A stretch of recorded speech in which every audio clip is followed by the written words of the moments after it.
This is the Moen Eva Oil Rubbed Bronze Tub Shower Valve Trim Kit. It is a really, really nice ergonomic design. It's very comfortable on your hand. You can see that it actually is shaped around your hand, and it twists to operate, so you would turn this to turn the shower on and off. I found that in the photos from Moen, the oil rub bronze finish tends to look a lot lighter.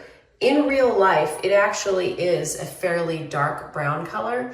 So if you're worried about the way that those photos look and looking kind of a lighter brown, it definitely doesn't look that way in real life. And so there is a little bit of kind of patina around the edges on this, so you get a little bit of a more of a coppery kind of look around the edges. And if you have something that gets a lot of wear and tear, you will actually see a little bit of that, more of that kind of copper look being revealed. But it's a really pretty trim kit, and the best thing about the Eva collection is that they have tons of different things that coordinate with this collection, so you can get everything from towel bars and toilet paper holders to control valves and faucets and all kinds of things so that you can coordinate your bath perfectly.